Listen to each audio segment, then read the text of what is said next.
So thank you guys for joining us today.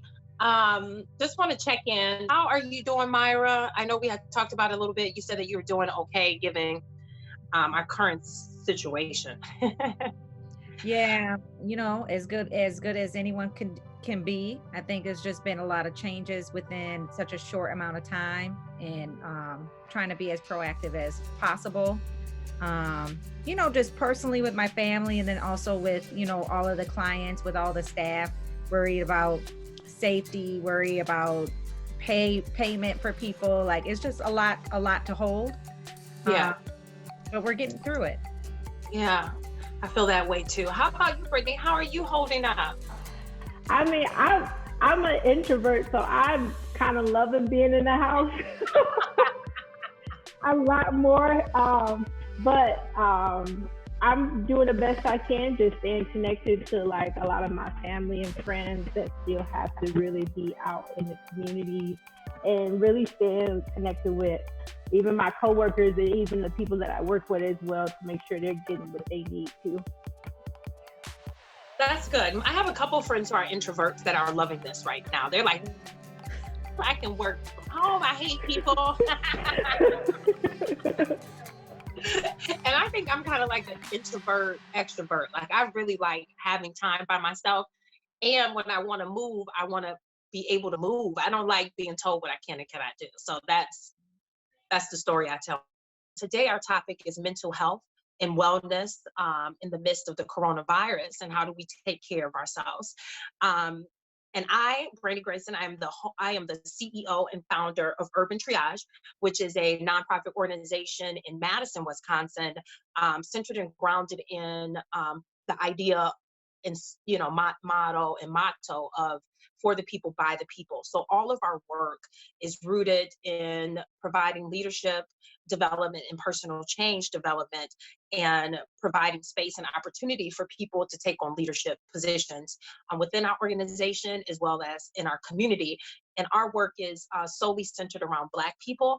And of course, with the current situation and challenges we're facing, Urban Triage will be opening up our community support services for anyone and everyone that's in need. So we also provide eviction prevention, advocacy, direct referrals to different resources and things that people may need. We do some case management, but not a lot. We just really are the bridge and the connector of people and resources. So today, as you guys are aware, we're speaking with Mayra McNail, and I think the letters after your name is LMFT, and I'm not exactly sure what that stands for, but you can explain that, Mayra.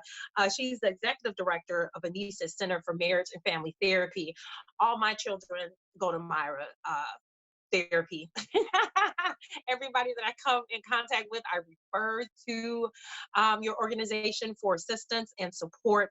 And I'll just let you, Mayra, tell folks a little bit about who you are. I know that you specialize in therapy and trauma, but I'm gonna let you give your own bio. So I am a marriage and family therapist.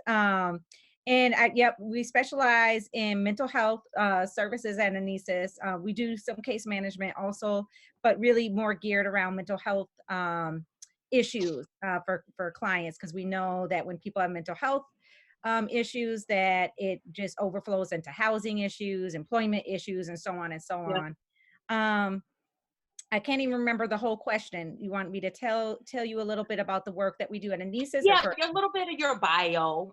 What makes you an expert at mental health and being well, really?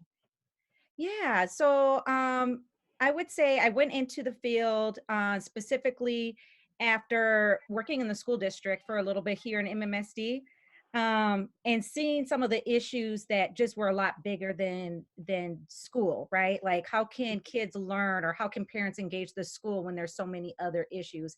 And I really felt big on family systems work and creating changes within families, so they can be healthy and feel empowered to do all the other things that are necessary. So that I really feel like it was a calling. And so that's why I went into specifically that marriage and family therapy, because I thought it was really important for the just looking at systems, but also the family systems and the systems that surround families.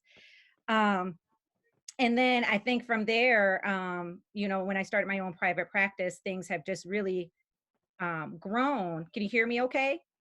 Yep, I can hear you. Yep. Okay.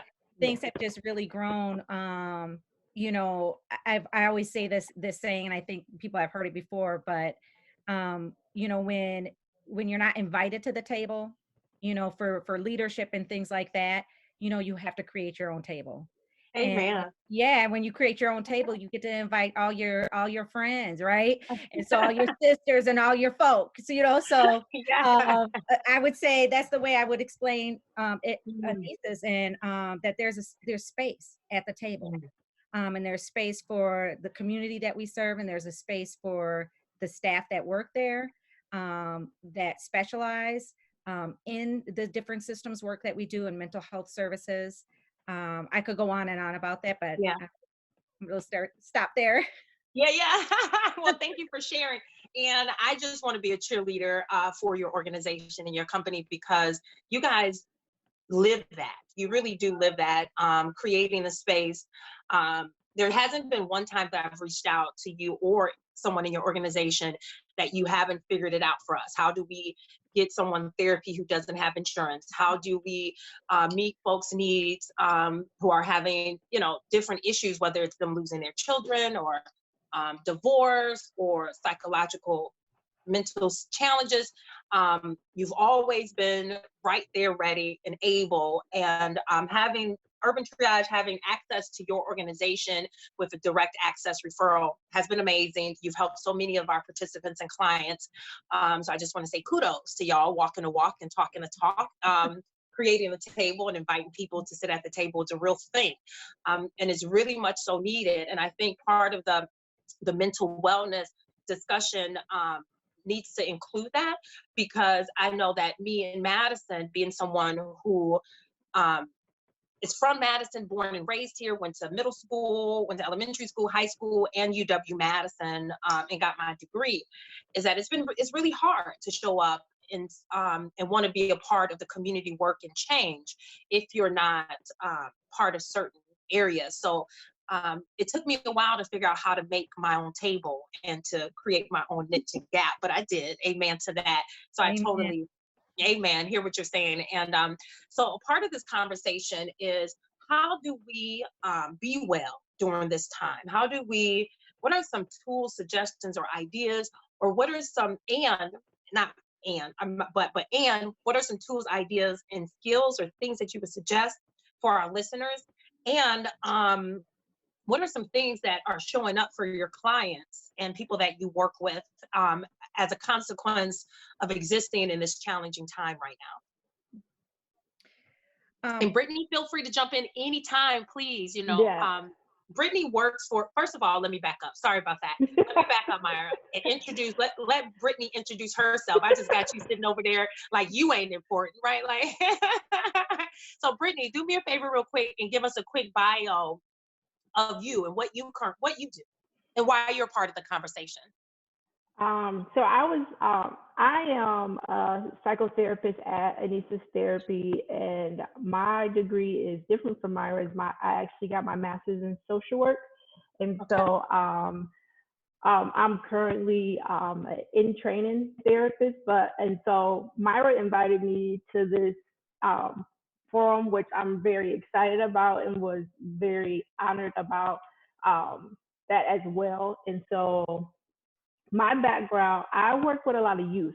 So my youngest client is 9, and my oldest client, I think, is about 40. But majority of the clients that I work with are youth out in the community, and I just really love what I do with connecting with them on like such a different level, because you really got to learn to listen in a different way when working with youth, and so that has always been my passion. A little bit more about myself is like I grew up in Milwaukee and I moved to Madison with my mom to kind of try to do like a little better life for myself. And from there, it just went from there. And my passion had always been like, I got to make an impact. I got to connect with people that lived a life like mine when I was growing up. And so that has always been important to me. And so when I got this opportunity to do my internship at Anesis Therapy my last year in grad school, I was asked to stay on as staff, and I was just like, okay, let's get started. And so since then, it's been almost 2 years now, and it's been a very great 2 years, honestly. Yay. Well, thank you for sharing. And we do love you as a therapist. I just want to say that. Let's just acknowledge that. We so appreciate you. So again, I don't remember the question that I asked. I think I said, what are some skills or tools or strategies that people can use at home while being, self quarantining? And what are some things that you see showing up for your clients as a result of being quarantined? I think some of the signs, I'll kind of start there first, have been, first of all, even some of my clients that have not experienced panic attacks or increased anxiety may not be like the thing that they've been in therapy for. We are seeing very much so an increase in that.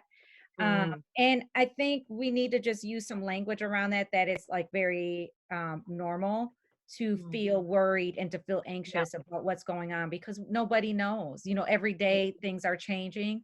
And so one thing is just really giving yourself that break and knowing like, it's okay to feel worried. It's okay that I have some uncertainty about what's going on right now. But I would say some of the signs of just knowing that you have anxiety is having that trouble to sleep, eating habits changing, trouble concentrating. I would say maybe increase in maybe alcohol, tobacco, or drugs. And this is the same for kids too. Those kind of symptoms. Body aches or headaches, some kind of like somatic issues that are happening in your body that aren't normal or unexplained. Those would be all real symptoms of anxiety. And then you have like the panic attacks that could happen. That would be, just that pure rush of like panic. It could be waking you up at night, or you maybe can't even sleep at night because of the panic attacks. So those are some of the things that you may be facing. But I think for everyone, this is the thing that with what's going on with COVID is that you have some people with the economics to be able to have a lot more self-care things kind of like right at their fingertips to do. And then you have a lot of people that don't have access already to a lot of things or resources. And I think that's one thing that me and Brittany talked about before. I know Brittany has a lot of really thought this through about things that people can do without a lot of resources or things that you don't have to pay for to help with self-care during this time. So I'll let Brittany start, and then we can just kind of go back and forth. Okay, cool. So for myself, I use a lot of essential oils. And I know that people may not have access to a lot of essential oils, but in order to get like that same like feeling of essential oils, like taking orange pillars, opening up an orange in the morning time when you first wake up, because it is very, the smell of oranges is very refreshing and uplifting. And so like being able to boil some oranges or boil some lemons in the house, which is something that can be easily found at the grocery store. And so that was one that I like really thought of as like, I use them a lot in session with a lot of the clients, and they love the smell of that, just very uplifting and lifts them up. And so I was like, what's a way we can do it, or someone can do it without having to spend so much money? Because the essential oils are really expensive, honestly. Like the small ones, they're $5, and you're like, I'm not gonna spend $5 on this small bottle. So, because I felt the same way when I first started, but I knew it was an investment for practice. Okay, Brittany, the last thing we heard you say is that essential oils are expensive, $5 a bottle, and that you use a lot of what they refer to as aromatherapy to uplift And what's the science behind that? Like using orange and lemon and secret type of smells. Like what is that about? Um, I haven't done honestly much research behind the smells. I don't know if Mayra have you, but I just know that from my personal experience, anytime I have a youth or an adult come in, I always let them pick from the box, and those are the go-to ones: the sweet orange smell and the lemongrass or the lemon essential oils. And they always describe it as, oh, it's so uplifting. It makes me wake up. It makes me feel alive. And so just taking those smells in from um, that perspective, I haven't done my own research or anything like that, but just my own personal interactions with everyone who always comes into my office, and them responding to it like, this is very uplifting. I feel more awake. But when the ones who have picked like lavender right away, they're like falling asleep 20 minutes into session, and they're like, okay, we can't do lavender anymore because that one is more calming and more relaxing. And so but so that's why I was thinking orange and lemon, like first thing in the morning time, if you're like struggling to wake up or get out of bed because your routine has changed. That would be really important to try to have a routine in place as much as possible, as if you're still getting up going somewhere, and finding like those smells and those things, like setting a mood when you first wake up. Trying to set your space up so that you feel like you're being productive.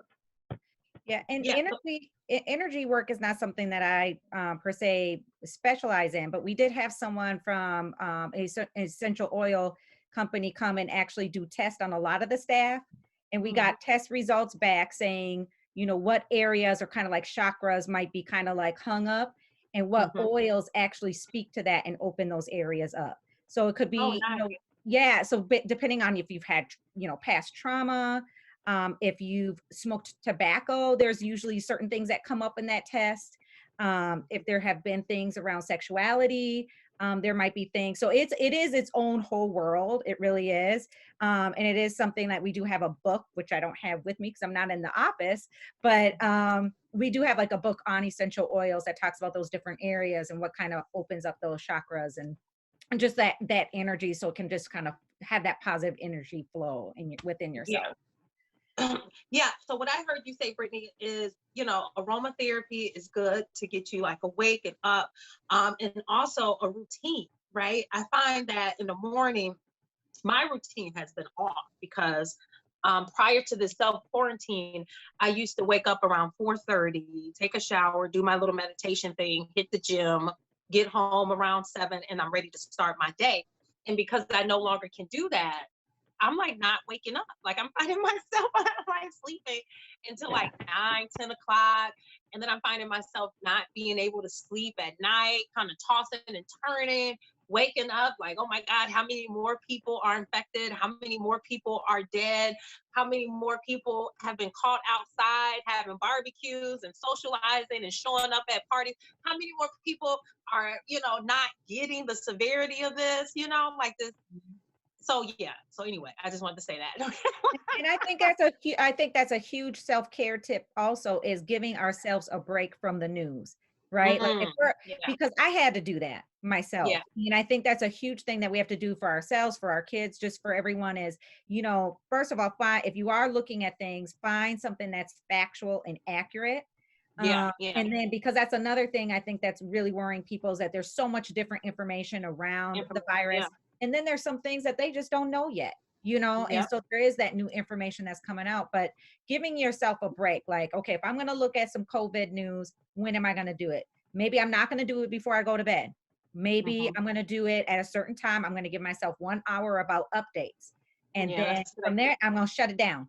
And it might mean shutting down Facebook, or if that's the way you socialize, maybe there's certain things that you plan on social media. You know, I've been seeing people, one thing that's really bringing me a lot of joy, just seeing other people host little parties on Facebook.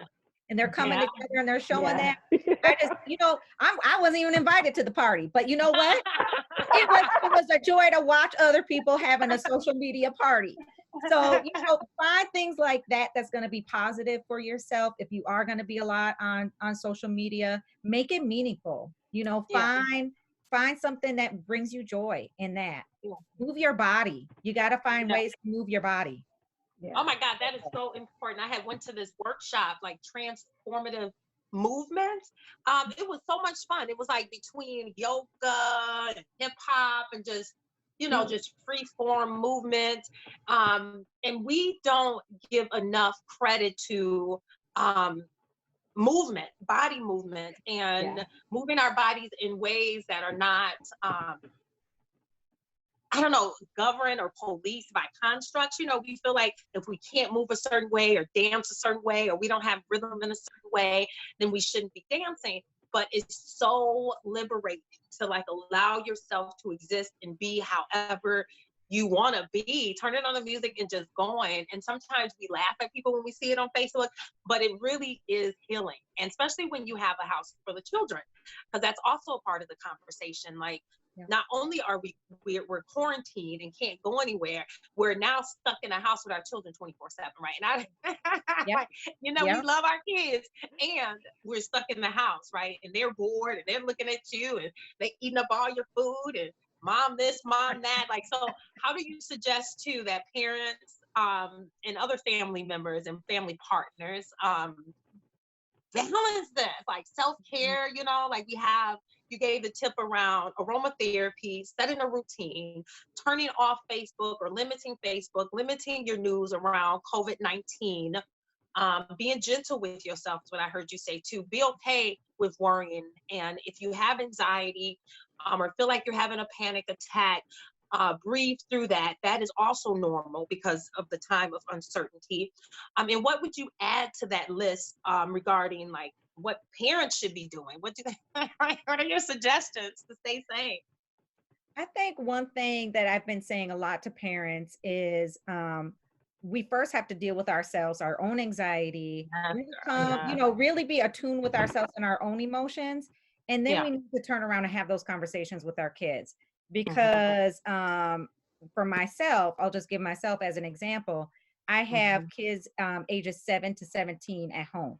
Okay. So right now they're all facing different things and different parts of grief and loss from this, their own selves. So my 17-year-old, there's not going to be prom. And so for us as adults, that may not be a big deal because we're dealing with maybe the loss of a job. We're dealing with real adult issues, but in their world, in our kids' world, it is a lot that they are dealing with. Can you still hear me? Yeah, I can hear you. Yeah. Someone asked a question, so I was listening and reading their question. So I think for our kids, they're dealing with a lot of grief and loss. I'm thinking about seniors right now that aren't going to be graduating. I'm thinking about the different rites of passage, right? The proms, the different dances, the different sporting events that a lot of the kids are missing out on. Planning for college during this season might be very difficult. So it's their own type of grief and loss. And so that's why I said we have to start with our own stuff to be able then to empathize with our kids.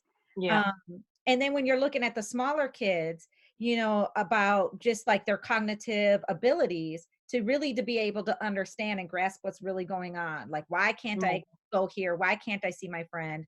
Why didn't I get to say goodbye to my teacher? Why we just don't have school? Like, what's that about?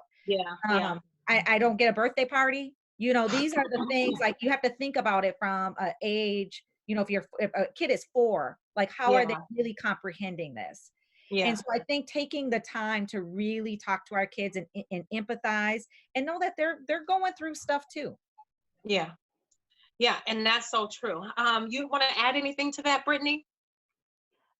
Just around, I always say, like, what Mayra says, taking care of yourself. And I always talk about mindfulness of like practicing mindfulness in every type of way that you can, because mindfulness is just like a state of being, a state of doing the activity.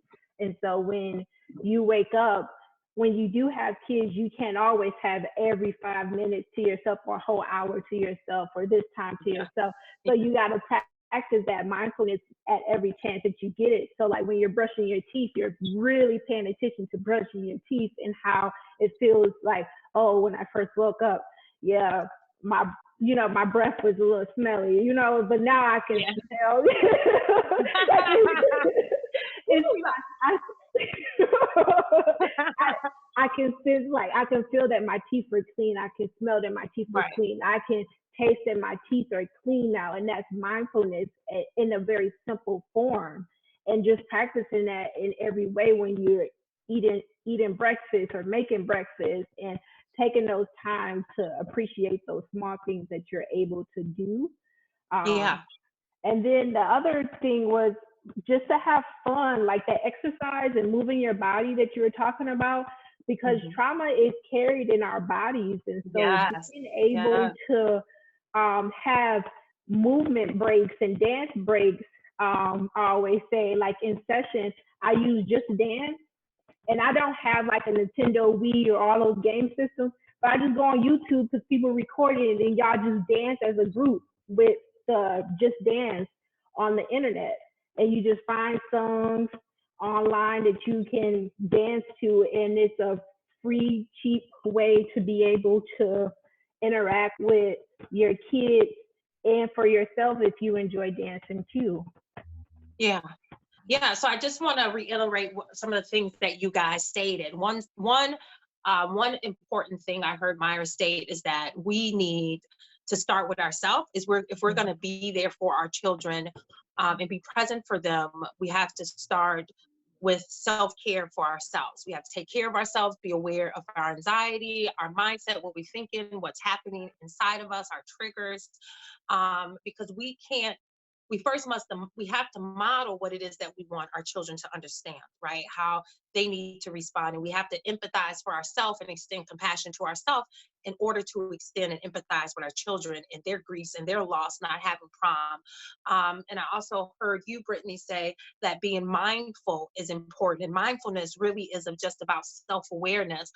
Self-awareness, when you pick up a book, how does this feel, right? That's mindfulness. When you're washing your hands, what are the sensations you're feeling, right? What does it feel like to rub your hands together when you're washing your hands? When you're walking on the bare floor, what is the sensations? What part of your toes are hitting the floor? What part of your feet are hitting the floor, right? Mindfulness, self-awareness. And for people who may not be used to practicing mindfulness and self-awareness, it may seem like an awful task and something like, but that's ridiculous. What will that do? Why would I do that, right? I got 100 things going on. Why the hell do I care about washing my hands and paying attention to the sensation? And what I would like for people to understand is that what happens with being self-aware is a practice. And the crazy thing about practicing anything, being aware of what it feels like to wash your hands, what it feels like to touch your hair. What does that feel like? What does it feel like when you hug your kid and kiss their cheek? When you practice those things, by practicing it, you literally start behaving like that and moving like that in every areas of your life. And that's really what mindfulness and self-awareness is. It's not to perfect anything, just to practice being self-aware, because when you get in a confrontation or you're getting anxiety or you're having a panic attack, that practicing of self-awareness will allow you to recognize in yourself what's happening. And then if you can recognize in yourself what's happening, then you can make a choice and say, okay, I'm experiencing panic. I'm experiencing anxiety. Let me take a few minutes to breathe. Let me have some hot tea. Let me do whatever that thing is or things are that can soothe me. So that's why it's important to be mindful and self-aware. And that's part of the core work of Urban Triage and our personal change and personal development work, is really understanding that where we are anywhere is where we are everywhere. Like, that is our model. We tend to tell ourselves stories, and that moves us away from being mindful and self-awareness. So part of this and being self-quarantined is a perfect time to practice it. I mean, you don't have anything else to do. I would add one thing about mindfulness, two things. one, it helps you stay in the here and now. And so it Yeah. really helps Yes. prevent or decrease the anxiety or the anxiety attacks, Mm. because you're here now. When you have Yeah. anxiety, you're either thinking about something that happened, you're Yes. ruminating, or you're about the past, or you're Yeah. ruminating about something that you don't know is coming up, and you're Mhm. you're worried about it. And so when you're practicing mindfulness, you're in a state of being right here and right now. Yeah. And there's a lot of other mindfulness activities. When you really get into it, you can practice the loving kindness, the compassion for yourself, the non-judgment, Mhm. um attitude towards yourself. There's just so many ways to Right. practice it. I think Black folks, we need to really start embracing mindfulness more than more than anybody, because we Yeah. have so much coming at us. I mean, minus the COVID-19, right? Yeah. And so Yeah. the other thing I want to add about mindfulness is that it's linked to gratefulness. Yeah. Okay. Because when you're mindful and when you're in the here and now, and when you're in the Mhm. present, you start to be like, wow, like little things that you realize, like, I'm grateful. Or like you gave the example, washing your hands. This water feels warm. It feels great. I'm Yeah. so grateful. Wow, I'm so Yeah. grateful I have water still. Water. you know, Yeah. Yeah. thank goodness I got water. I got food. Wow, the kids are really loud. They're being kind of obnoxious, but oh, they real healthy. Mhm. They got a lot of energy. Right.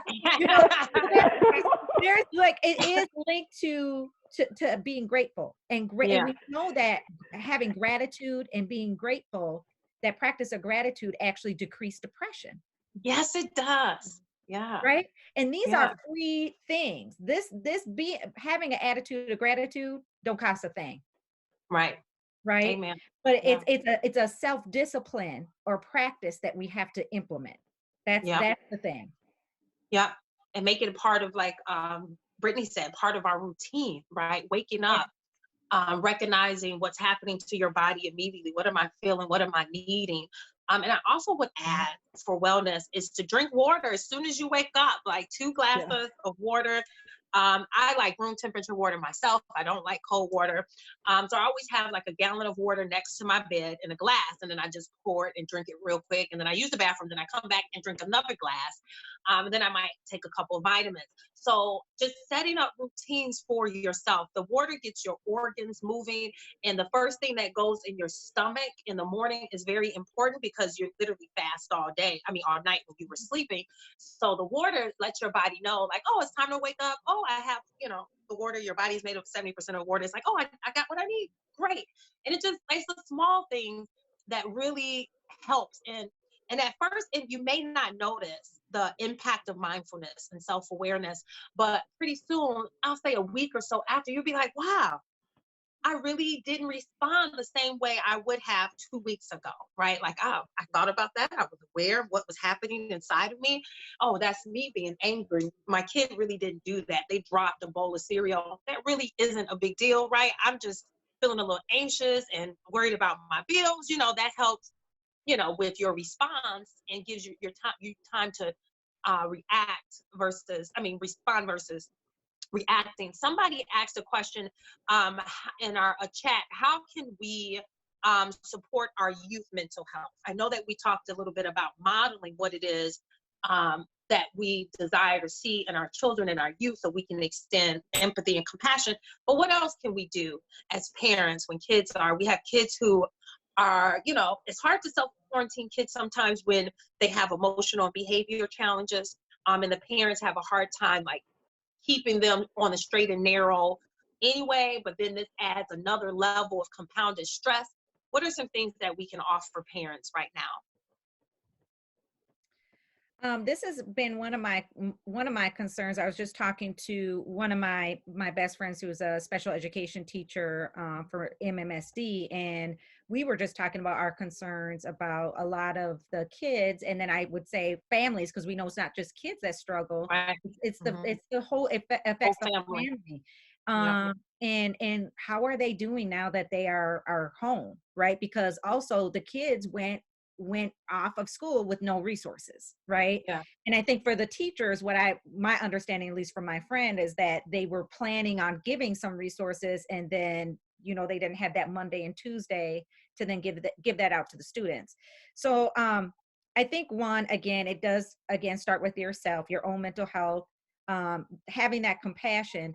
But I think if they're in services, that if there's a way to continue the services during the COVID-19 is going to be important. I know I can only speak about our agency. We're still going to be open as far as with doing telehealth, and we plan on, still seeing the kids and through telehealth as much as possible, because then that way, 'cause I think every family is different.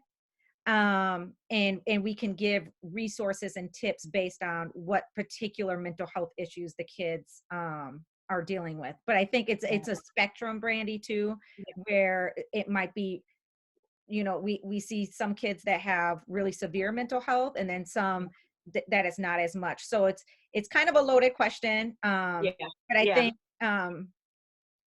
I think one big thing that I would like to just say, if they're in treatment, to figure out a way that they can still continue. And even if it's the kid, because we know there are some other issues where kids can't sit in front of a screen to do any type of services like that, that at least you as the parent are talking with the therapist, so we can then give some tips and resources during this time to stay connected. That's a great advice. Brittany, do you have anything to add that you would like to add to that? First, like resources for youth, I think the routine for sure, if the parents can have a routine for the kids as close as to their routine, it will be helpful. The other thing that I was thinking of is just like the movement breaks, because I know that I work with a lot of youth that are very active, that like to move, that like to do things. Like, what are some simple, cheap, fun activities that can be done in a house that won't cost a thing? So whether it's like balloons from a dollar store, with flour and making like a stress ball or something like that, but just finding different things to make either like fidget with, or just like a lot of fun like activities that's interactive that will keep their hands moving. The other thing that I was thinking of was like the just dance that I was talking about earlier. A lot of youth find those things very fun. Surprisingly, I'm always surprised how many people are like, yeah, I do just dance, and I'm like, really? I wasn't expecting that.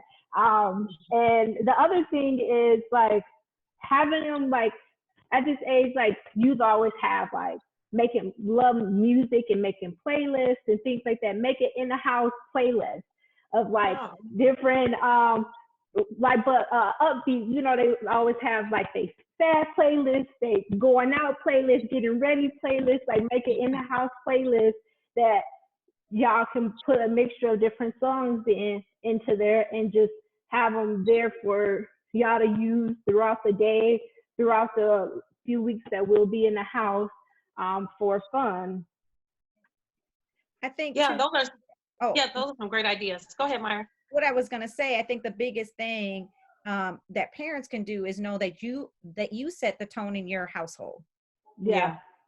And so, you can either make this time feel like a prison break, or like you're in prison, at your house, or you can make it feel like an extended spring break, right? That no one expected. And so I think it's really the mood that you set as a parent is going to help with children's mental health during this time. And that's, again, where we go back to where it starts with us, like dealing with our own stuff, because it does trickle down, then they watch how we're coping and how we're dealing with everything. Kids, I mean, we know this, kids watch us. They watch us more on how we behave and how we act, more so than what we say. So I think that's really important, especially now, because we are all going to be stuck in the house with our kids, that they're going to be watching every little move, right? Right. Yeah. That is so important. Yesterday, so in my house, I have 5 children between the age of 1.5 and 17. So we've been kind of just being for the last week that we've been in isolation. And then yesterday I went and we had like an impromptu family meeting that we have, and we're just talking about concerns, how they were feeling. and what we should do in terms of chores and breakfast and dinner and routines and homework. I have one kid that was recently placed with me. She's not even registered for school yet, right? So that's just like, what the heck? And we can't even register her. So for her, it's like, am I going to miss? She's already missed some time out from school because of some other stuff, right? So what can we do to keep her neurons firing and her engaged? So we made our schedule, a routine. It didn't work this morning because I had anxiety yesterday. Messiah, my 3.5-year-old, woke up at like 2 a.m, disappeared out the bed. I end up like jumping up, like, where is he? And ran upstairs. He's in the bed with my daughter. And I'm like, oh, thank God. But then after that, I couldn't go back to sleep. So I was just up. But anyway, that's besides the point. Our routine is supposed to start at 7. We're supposed to get up. They're supposed to like clean up their rooms, get ready to work out, have a snack, be ready to work out by 9. And we're going to do our workout on a Zoom conference thing that we have. And then cook breakfast together. 2 people cook, 2 people clean. And then have a couple hour break. And then we do schoolwork. And our schoolwork is really around whatever we want to do. So one of the things that the kids suggested is we watch the CJ Walker series on Netflix, right? Watch that, write about it. Look up some quantum physics stuff because they had questions about cells and electrons because we were end up talking about it because one of my kids was like, Mom loves crazy science. And my kids were like, what is that? So they were like, oh, let's look at some stuff around that. So you'd be amazed. I shared this to say you'll be amazed how kids want to interact with you, even teenagers. And we sometimes get this feeling like our kids don't want anything to do with us. They're just running around. But I find that teenagers actually want to be in your presence more than you know it. So even if, like you said, Brittany, dancing on TikTok, because that's all they're doing right now is TikTok and social media, and being a part of that, they will very much so enjoy seeing you make a fool of yourself, right? Like, and my kids laugh at me so hard, like, Ma, you ain't got no rhythm whatsoever. They tell me I dance like a grandma, I dance like a white girl, and I'm good with it because that's part of the mental wellness stuff, right? You're connecting, you're laughing, you're moving, you're enjoying yourself, you're engaged with your kids. And in terms of school too, you don't have to feel like you need to do 8 hours of schoolwork, right? 2 hours of watching something, talking through something, questioning things, having your kids think and analyze is actually enough, right now, I think. And plus for us, it's like, we're going to do 2 hours of academia plus exercise. And then we're going to do elective, which is them cooking and cleaning. You know what I'm saying? Home ec. Right. That's their elective. We have another question. People are wanting to know how they can connect to the panelists and how they can access that question went away too quick. So did you guys see it? Yeah. Oh, yes. You saw it? Yep. So I would say the biggest thing is to email us at info@anesistherapy.com. And Anesis is spelled ANESIS. So you can email us, and then we're working on getting our phone systems rerouted to another number actually today. So you can reach, so I would start with the email, and then our phone number is 608-268-6530. So you can reach, those are 2 different ways you can reach us. And we are taking new clients. We have some clients right now that we're getting off the wait list. And Lakeitha is our receptionist that's working on that. And she's great. She's very personable. The clients love her. So she's really great. And so we're working on getting all those people off the wait list, and then we're going to be taking new clients. So this is the time. We are not shutting our doors. We are being creative. We're implementing more telehealth. We have encrypted telehealth system that's really easy to use. People don't need an app. They'll just get a link, and it's very secure. It's made for therapy sessions. And then the other thing that we're going to be doing is we're going to be adding more interactive things on Facebook as we go on, and more tips on our Facebook page. So you can also engage us on our Facebook, Anesis Therapy. Yay! And in regards to Urban Triage, you can hit us up on Facebook as well at Urban Triage on Facebook, or you can send an email to EA Urban Triage. That's E as in Edward, A as in Apple, and then Urban, URBAN Triage, TRIAGE @gmail.com. We are continuing our work. the core of our work is our Supporting Black Healthy Families training, which is a 90-day training program. We are scheduled to kick off our third cohort March 31st, but given the situation, we're going to push it back a couple of weeks, and then we're going to launch it online through Zoom conferencing. It's still going to be interactive. No childcare or food. I was joking with people, maybe we'll do a potluck and then I'll send food to everybody's house or something. We might be able to manage that a couple times so we can eat and potluck together. So it's just like Mayra said, we're just getting creative around it. And we too will be doing interactive things online for our community members. We also will be working with a couple other organizations to provide community support services during this crisis, including eviction prevention and advocacy work, as well as groceries and food and meals and things like that. So it's just like, when life happens, you pivot, right? You don't lay down, you just look at it and say, how can we adjust? What can we do differently to get through this, right? And that's really the core of all the work that we do. And that is the core of what I believe to be true for anything in life. Is allow it to hurt, allow it to feel what you need to feel. Don't judge your feelings, don't judge what's happening inside you, and understand that when an obstacle get in your way or a challenge presents itself, we got to move like water, non-resistant. We just make our way through somehow, some way. And sometimes we don't know what that how is, and it just happens. It just works itself out, right? So.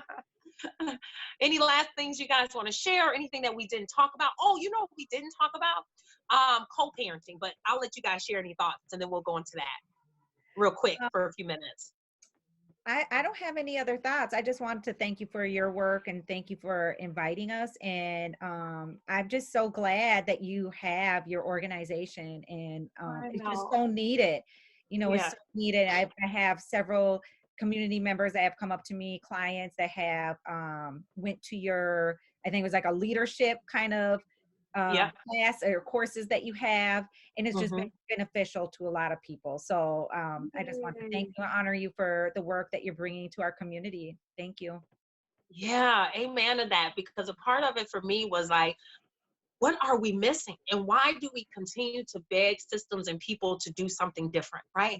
What can we do, right, to create a different trajectory for ourselves? What can we take ownership and control of within ourselves?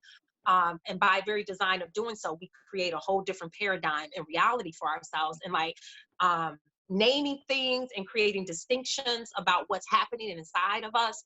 One of the things that we work on and define are rackets. Like, what are rackets? Are there things that hide other things, right? Like, we often are judgmental or hard, or we complain. A racket is something that we complain about that consistent, like that persists, but we say we don't want, right? Like, so that's part of the work that we do. How do we look at our own stories, our own ideas that's creating a reality we say we don't want? So, and of course, all of the work of Urban Triage is based in work from Black people and Black psychiatrists and Black leaders, right? So we use the framework of Dr. Joyce DeBroy, which is post-traumatic slave syndrome, looking at our psychosocial behaviors and our maladaptive behaviors and figuring out how we can replace them with more behaviors that create the reality we desire for ourselves. There was another question posted, but I didn't see it, Mayra. I was too busy talking. That was me just giving a little chat. Oh, okay, cool, because I didn't see it. So what are some tips for co-parenting before we go? Because like for me right now, me and Eric Upchurch is Messiah's, my kid's dad. He's 3.5, he'll be 4.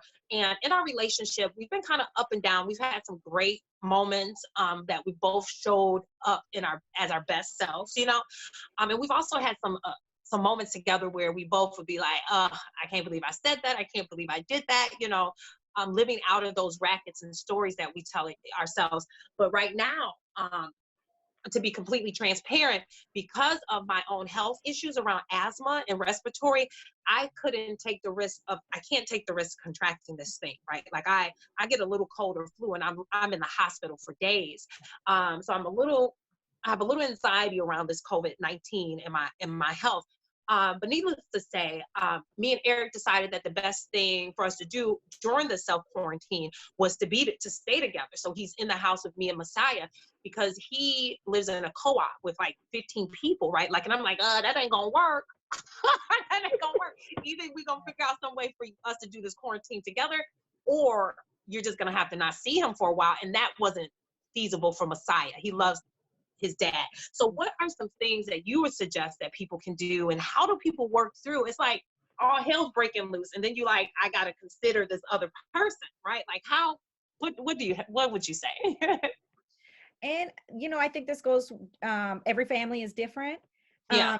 And it's a process, right? Because I think it's a journey, and some people within their co-parenting journey have found it a lot easier, a lot faster. And for some people, it just takes a little longer. Yeah. And I think what you and Eric are doing, I think that's just like such a great example, because you have to do what you have to do for the kid. The kid is first, right. And we have to put our own feelings aside, and it's really hard. It's really hard for some people to do that because whatever it was in the past that happened, right? But I think that if two parents can put aside their feelings and really put what is in the best interest of the child, right? And that this child needs to have a meaningful relationship with both parents, then it can work. And for some, and again, there's a lot of reasons why that doesn't happen. Right. A lot of reasons. But when it does happen, I think it is so beautiful when families can come together, even if they're not together necessarily. Right. And I think there's a lot of beautiful examples. I just think that your example you just gave is just so beautiful. I think we know like Will and Jada have a really good relationship with his ex-wife. She even goes on vacations with them, family vacations, because she's family, he's family.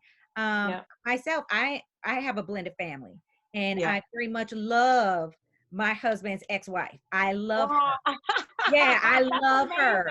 And I mean, she tells me she loves me too. So she's probably graceful as heck for you. Like, oh, love Mayra, I'm so glad you came. right. And so I think it's so much better, and everyone's so much more happier when you can look at everyone's good side and know, like, if you love this child, then you got to love that other parent, and when I mean love, I don't mean a romantic love. I mean a love like in a respectful way. And I think it really does take maturity on both sides, because it's really hard if one person's trying, the other person's digging their heels in, and they don't want to make that co-parenting situation work. Again, this goes so much deeper than just COVID. And I think like for you and Eric, it sounds like you guys had enough communication skills and respect for one another that this just even brought you guys closer as co-parents, where if you didn't have that communication before, that foundation, some families right now are probably very much struggling. And right now is a great time to put that aside, all that stuff, because we're in this state of emergency, and it's like think like what's really important. What are my priorities right now? Is this fight worth it? And I think part of it too is like the stories, starting with yourself and taking care of you, because the resentment is real, regret is real, the hurt is real, the stress, the trauma, what happened and transpired in your relationship is real. And until we can like start dealing with, I would never be able to do this with Eric if I hadn't been working on myself, right? And it wasn't me working on myself, had nothing to do with him. It was just like, I wanted better.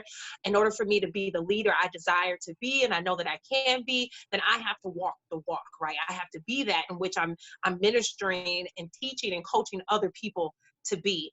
So I'm just very grateful for that. And like you said, Mayra, understanding that there's abuse situations too. And with COVID-19, domestic abuse is heightened. Children who are in homes with parents who are abusive and toxic.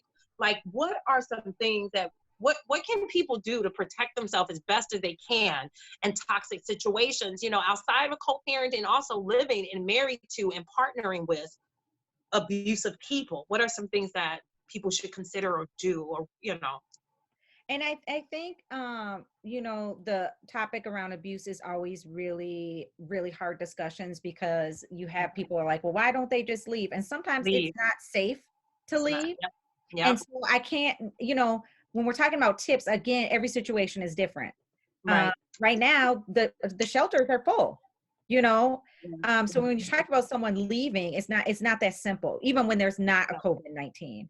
And so I Yeah. think the biggest thing is to figure out how you can stay safe. Who are your resources? Who are your people that you can call on? Every situation is different. And we know there's that cycle of abuse. And sometimes when things are real heated and turned up, that is not always the safest time to leave. You know, Right. when you learn about the cycle of domestic abuse.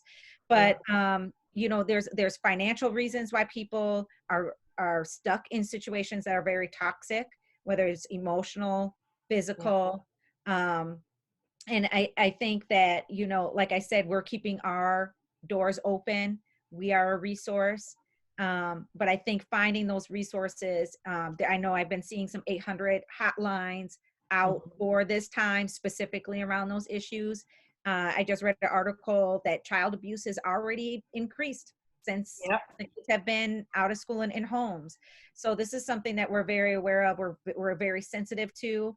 And again, I think just reaching out for resources. If I said there was one thing that everyone can do, it's not going to look the same for everyone.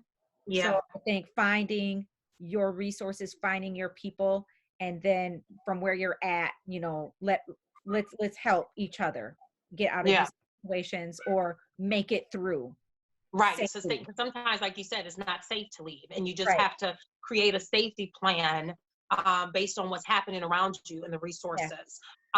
Brittany, is there anything you want to add to that? And two, what are some things people should consider when creating a safety plan for themselves and their children?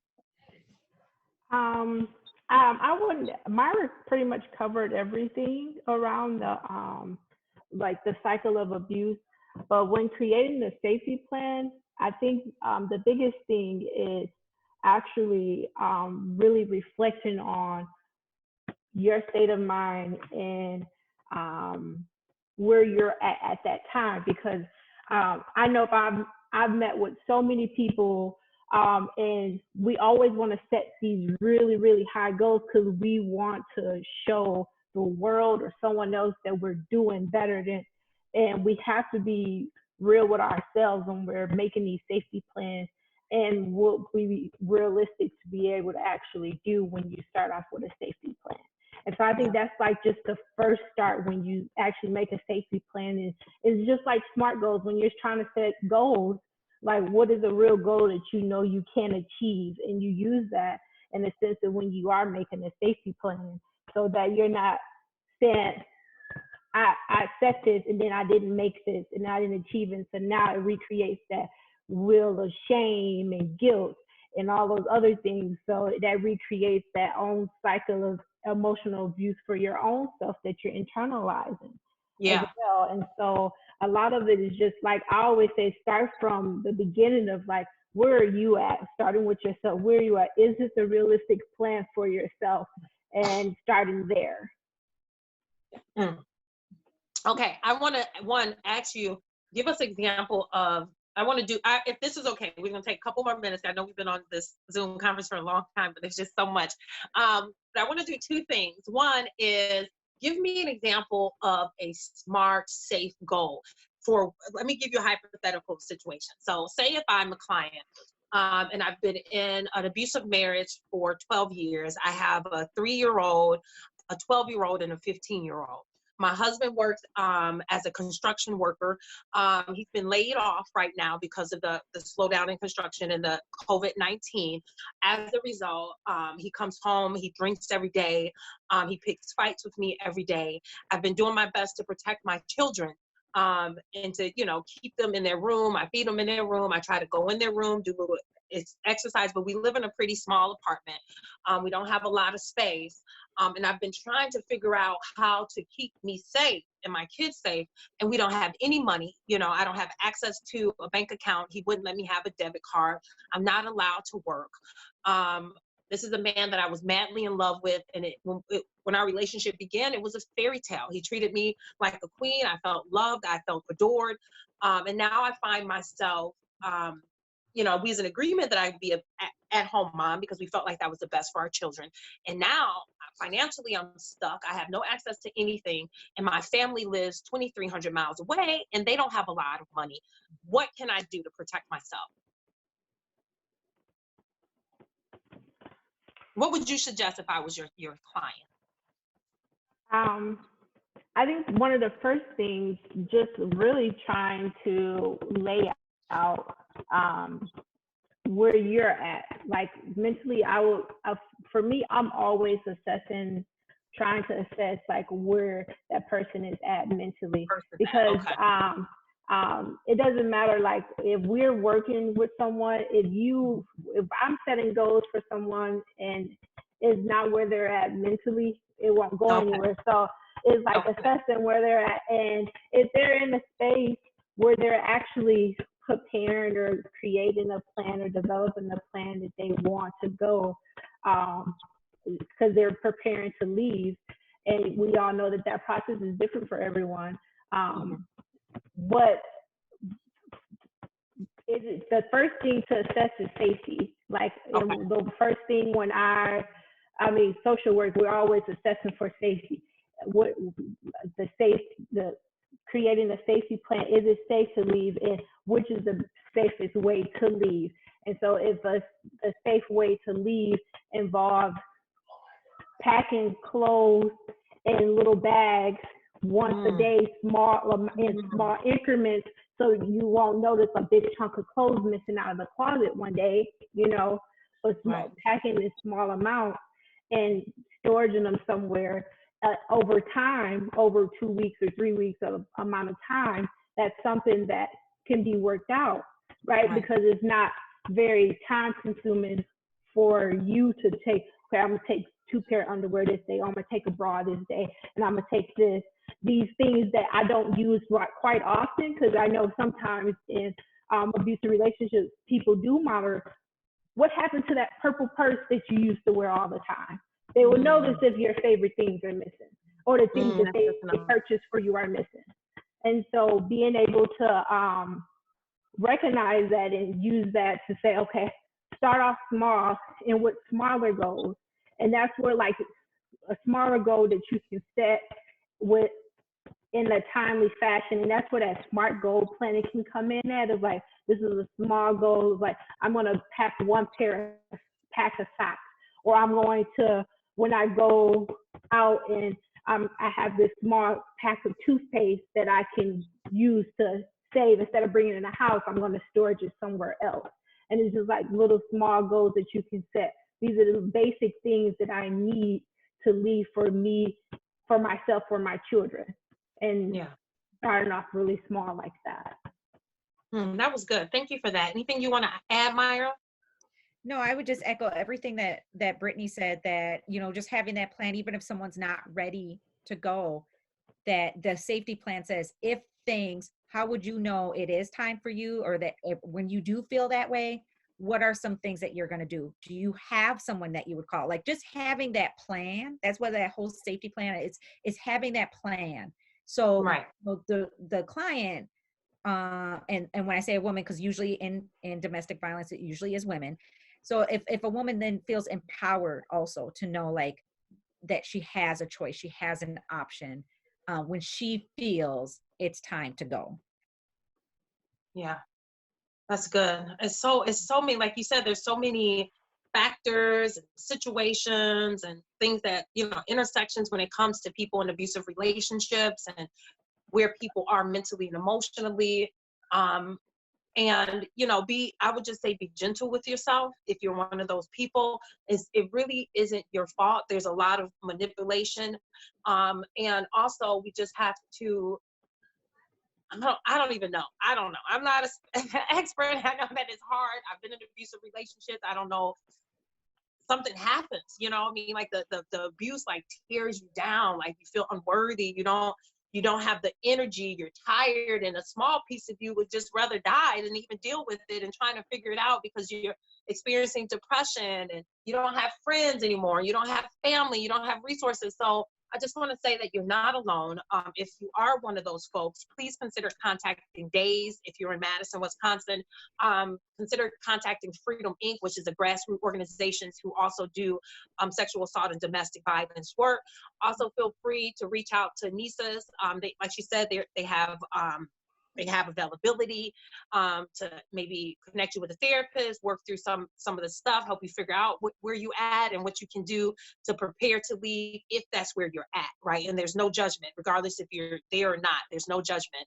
Urban Triage, we don't really specialize in domestic violence or sexual assault. However, we do have strategic relationships with partners, and we can connect you with resources, and we'll help you figure it out. Even if you're like, hey, I'm ready to leave and I don't know what to do, right? And we get an email, then we'll do all that we can to put you in a hotel room, connect you with DAYS of the resources. So just know that there's organizations and individuals out there that's rooting for you and that got your back. So don't be afraid to reach out. And during this difficult time, everything that we've already been experiencing in a capitalistic society, right, is now compounded. Economic stress, challenging. Whether we're about to have martial law is the question. What is the conspiracy? What is our government and the United, World Organization trying to do to us globally? Like, there's so many things happening. Just know that all you have to do right now is get through the next moment. That's it. That's all. And if in the next moment is going to your kids' room and just sitting there and being with them, right? Maybe you don't have the energy, right? Like this, all the conversation sounds so easy, right? When you're outside of the world and outside of what's happening in your environment. And so we just don't want you to think that we're saying that this is easy peasy, right? It's not. It will take for some of us, it will take intentionality and us being very deliberate and like getting up in the morning and forcing ourselves to do things and create different practices and routines. But feel free to reach out to any one of our panelists. I feel like this went on for a long time, so we're going to wrap it up. I just want to thank all the attendees who logged on and thank all the panelists. Brittany, Mayra, thank you so much. I so love and appreciate both of you guys. I don't even know that if I say that enough, but I love and appreciate y'all so much. And this particular Zoom live will be recorded and available for a summit that the woke sections are putting together. So you'll see other woke sections coming, dealing with different topics.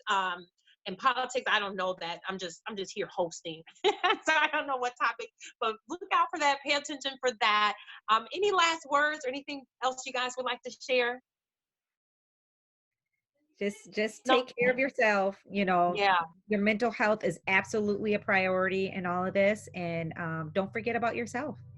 Yeah. So yeah, just be gentle with yourselves, and know if you're on Facebook, you have access to Facebook and you're looking for support or resources in Dane County during this economical challenging times, look up and join the group Dane County Neighbors Helping Neighbors.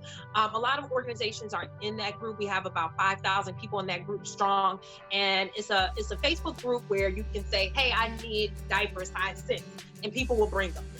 You can send an anonymous message to the administrators and say, I'm not feeling safe. Are there people that can help? They will send out anonymous messages or get in contact with organizations and individuals providing that support.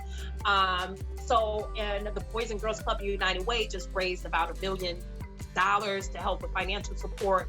And that grant is due tomorrow. So there'll be opportunities in the next week where organizations will have more resources to support our community members.